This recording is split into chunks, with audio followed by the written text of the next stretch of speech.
Welcome back. It's the usual segment, the Press Digest, and our usual guest for every Sunday morning. I'm delighted to have Dr. Mervat Madkour, Professor of Political Economy, Research and Development, the Middle East. And good morning, Dr. Madkour.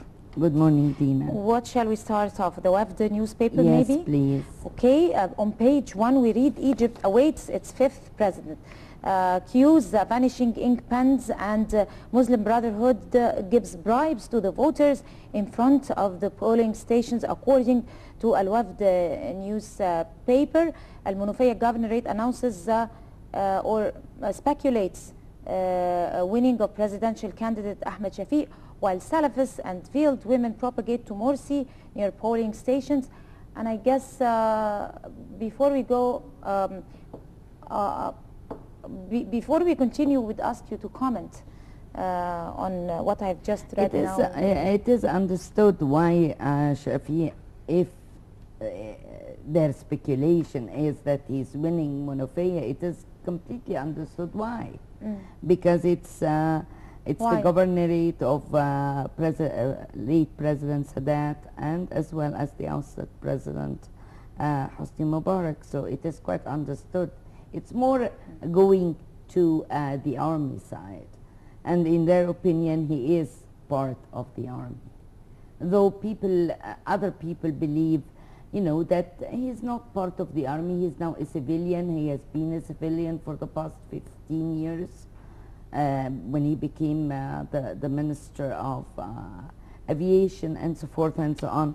So in fact it's quite understood, and the bribes and violating the electoral rules on both sides has been recorded. I understand that as well, because this is actually what we call a fierceful battle between Morsi, backed by the Brotherhoods and the Islamic current as a whole, and Shafiq, who presented himself as being for a civilian government, for a state that is for everybody, regardless of religion, regardless of their sex, whether woman or man. Gender and yes, but gender. But also, Dr. Madkour, there is the vanishing ink pens story that was mentioned through all TV stations and satellite stations yesterday, and in the news, on the wires, everywhere, and the Muslim Brotherhood giving bribes to the voters in front. That was registered according yes, there were some I think 45 to the Supreme Committee of Electoral Committee. Yes, but it is also, I mean, it was expected, Dina. It's not like I'm coming to you with a new piece of news, because this is, remember that the parliament has been dissolved by the Constitutional Court. So in fact this is a golden chance for the Brotherhoods to keep or maintain something in the new republic. We are going to move to Al Shuruk newspaper, page 1. The elections boycott wins on the first day of the presidential elections runoff. A calm round on the first day of the presidential race amid poor attendance and a number of breaches that were mentioned. Ahmed Shafiq and Mohamed Morsi supporters blackened their polling cards, extending the vote time till 9 p.m. Morsi and Shafiq presidential campaigns accuse each other of breaching the electoral silence. What about the story of blackening the electoral cards? What is that?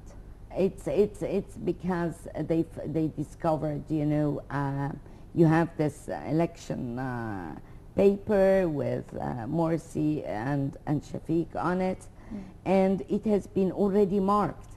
It came like that from the print shops, and it was amazing, because who is to be now accused of falsifying the elections, especially that these print shops are governmentally owned print shops.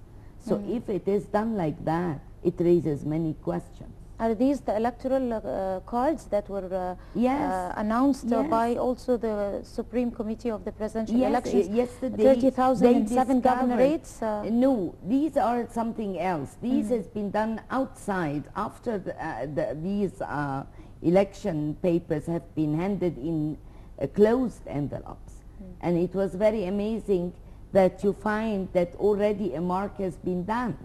How could that be? What about the judicial Exactly, and supervision? everybody is wondering. And Bigato How can they get yesterday, in with the cards?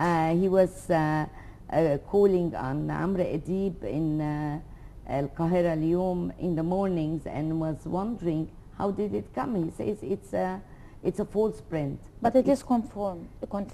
Definitely, and there have been 45 cases like that.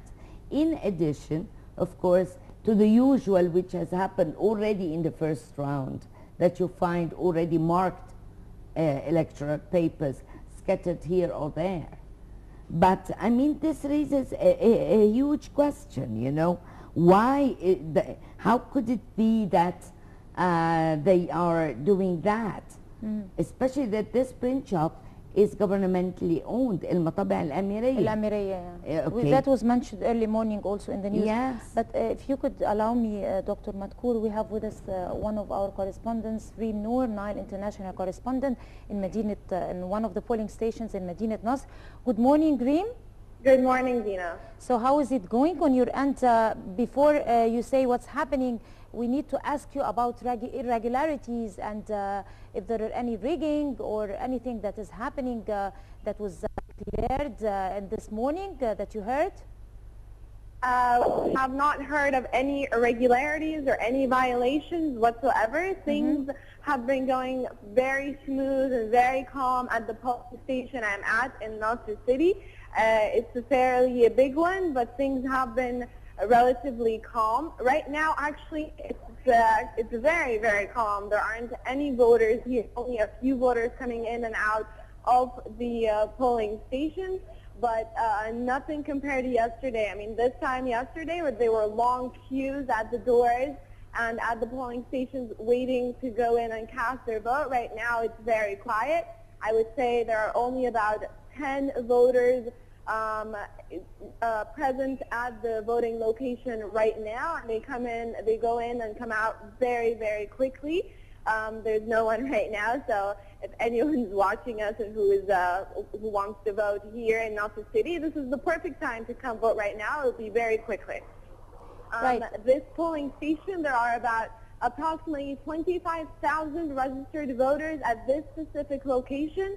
Up until late last night when the doors were shut at 9 p.m., the total number of voters who actually came in to cast their vote was approximately 9,100.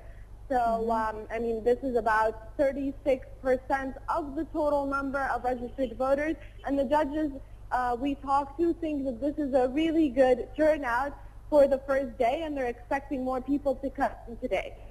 So, Reem, do you think it's because of the weather that the expected numbers are not showing up, or is it because that the boycott is happening as it's in its maybe full force? I mean, you could say both, because yesterday, I mean, at this time there were a lot more people because it was the first day. Now, usually the second day of the elections is more quiet, but this time yesterday there were long queues at the doors, and then I mean during midday from like 1 to 4, numbers had decreased immensely, and then again a big rush of voters started coming in between 5 and 6, and at 7 a huge number started showing up at the doors. So this is one. First, it's related to the weather. I mean, it was very hot, very humid yesterday, and it's probably going to be the same today. So this does have an effect. And also, there were a lot of people who have announced that they would boycott the elections. Right. Now, we talked to, I mean, I talked to one of the judges. There are four separate polls at this voting location. So 3 of them had a really big turnout, and then the fourth one didn't have as many people coming in to vote yesterday, even though the first round of elections, it had the biggest number of voters. And when I talked to the judge, she said that this specific voting poll that she's in charge of, the voters who were registered were below 30. So she said most of these people who were involved with the movement, with the January movement, and a lot of them voted. I mean, the results that came out of the first round of this specific poll was mostly for Hamdeen Sabahi, and so he wasn't in the second round. So her expectations and her predictions is that not a lot of people are showing up because they have boycotted the election. So I mean, depending on how you're looking at it, both reasons could be very valid. Right. Reem Noor, thank you very much for your inclusive input of what's happening this morning inside one of the polling stations in Medinat Nasr. And we continue our press digest with Dr. Mervat Madkour, Professor of Political Economy Research and Development of the Middle East. Dr. Madkour, we're going to move on to Al-Shuruq newspaper. And there is a question raised by the world community and most of the nations monitoring the situation in Egypt. They're inquiring where Egypt is leading. CNN said that 50 million Egyptians ask what is the coming future of their country during the current political mess. According to CNN, of course, the Daily News said that Egyptians are voting for an ambiguous future. The New York Times said that presidential elections in Egypt now is like a promise of generals. And Al Jazeera channel said presidential elections in Egypt has two destinations: to change or to go back in time. And Al Nahar newspaper said that Egypt elects its fifth president under the ceiling of the Supreme Council of the Armed Forces, CAF, whereas the transitional period in danger and the revolution missed its way. Lots of political analysts claim that yesterday as well, the choice is made on fear. Yes, Hillary Clinton announced, and I read it in Al-Ahram newspaper, that Egypt has gone off their, speculations of the Arab Springs as a whole. It didn't go in accordance with what they predicted for Egypt. And this doesn't worry me, actually. I'm happy because they have their own plans for the Middle East. And if we go offline, that's better, because at least we are given a time really to gather ourselves. And here, before we go into further, boycotting the elections, for boycotting the elections. Why? Because I'm voting for Egypt. I'm not voting for individuals. The problem is now that we are reducing Egypt to individuals, to principles that may or may not exist, okay? And doing that will harm Egypt. Who is more important to us as Egyptians? A principle that may or may not be totally and fully realized. Democracy, okay, is not an on-off switch. I cannot press just a button and be democratic.